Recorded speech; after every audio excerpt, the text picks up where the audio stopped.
गांव रामपुर में एक गरीब किसान रहता था, रामू। उसकी पत्नी गंगा और 2 बच्चे छोटू व गुड्डी उसके साथ रहते थे।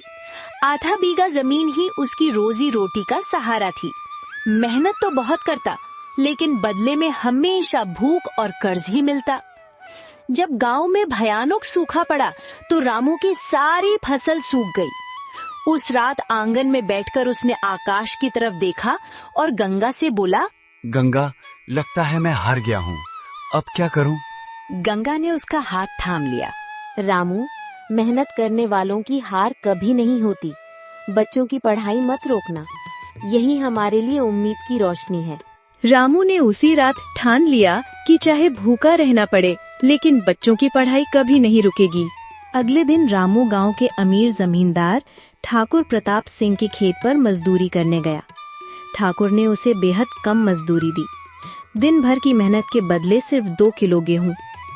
रामू ने ये काम स्वीकार कर लिया। सुबह से शाम तक खटाई करता और थककर घर लौटता। घर में खाना कम पड़ता, पर बच्चों की किताबों और कॉपियों का खर्च निकालने के लिए गंगा ने अपनी चूड़ियां तक बेच दी। गांव के लोग ताने मारते, रामू पागल हो गया है, भूखा रहकर बच्चों को पढ़ाता है, पढ़ लिख कर हल ही तो चलाना है। लेकिन रामू का दिल कहता, नहीं, मेरे बच्चे हमारी हालत बदलेंगे, एक दिन यही मेहनत रंग लाएगी। दिन बीतते गए। छोटू और गुड्डी पढ़ाई में बहुत तेज निकलते। स्कूल के मास्टर जी भी उनकी तारीफ करते। एक दिन गांव में शिक्षा विभाग के बड़े अधिकारी निरीक्षण के लिए आए। उन्होंने बच्चों से सवाल किए। छोटू ने सारे कठिन सवालों के जवाब देकर सबको चौंका दिया। अधिकारी ने रामू से कहा, तुम्हारा बेटा बहुत होशियार है, अगर उसे आगे पढ़ाया जाए तो बड़ा आदमी बन सकता है, लेकिन इसके लिए शहर में पढ़ाई जरूरी है। रामू की आंखों में चमक आ गई, लेकिन वो जानता था कि शहर की पढ़ाई का खर्च उठाना उसके बस की बात नहीं। उसी रात वो बहुत देर तक सो नहीं पाया।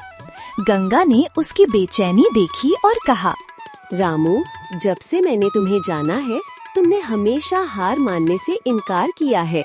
अगर छोटू को शहर भेजना है तो हम भूखे रहकर भी भेजेंगे। रामू ने ठान लिया। उसने गांव के कई छोटे मोटे काम करने शुरू किए। दूसरों के खेत में बैल जोतना, लकड़ी काटना, यहाँ तक कि रात में गांव के चौपाल की रखवाली भी करता।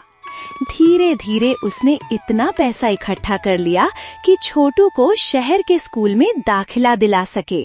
छोटू अब शहर चला गया।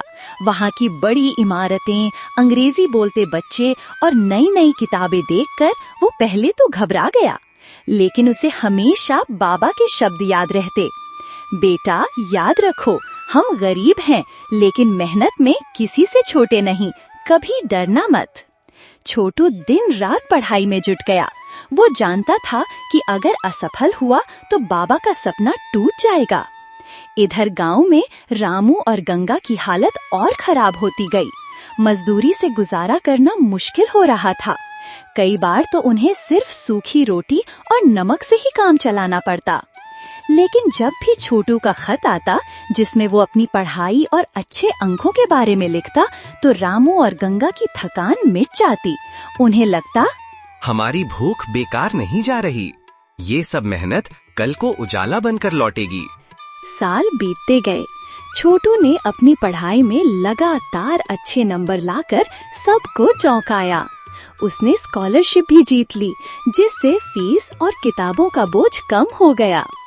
आखिरकार छोटू ने इंजीनियरिंग की पढ़ाई पूरी कर ली। उसकी काबिलियत देखकर एक बड़ी कंपनी ने उसे नौकरी पर रख लिया। तनख्वाह सुनकर रामू और गंगा की आंखों से आंसू बह निकले। छोटू ने सबसे पहला काम किया, गांव लौटकर अपने माँ बाप को शहर बुला लिया। फिर गांव में एक छोटा स्कूल खोलने का संकल्प लिया, ताकि और गरीब बच्चों को भी वही सब परेशानी ना झेलना पड़े जो उसे मिला। गांव वाले जो कभी रामू का मजाक उड़ाते थे, अब उसकी तारीफ करने लगे। देखो, यही है मेहनत और शिक्षा का फल। अगर रामू ने हिम्मत ना दिखाई होती तो छोटू आज यहाँ ना होता। रामू अब बूढ़ा हो चुका था, लेकिन उसके चेहरे पर संतोष की मुस्कान थी। वो रोज गांव के उस स्कूल के आंगन में बैठता और बच्चों को पढ़ते हुए देखता। एक दिन गुड्डी ने पूछा, बाबा, क्या अब तुम्हें लगता है कि तुम जीत गए?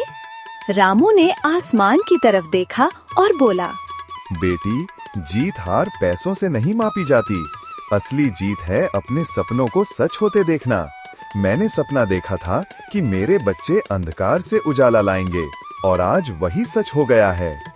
उसकी आंखों से आंसू बह निकले, लेकिन इस बार ये आंसू हार के नहीं बल्कि जीत और गर्व के थे।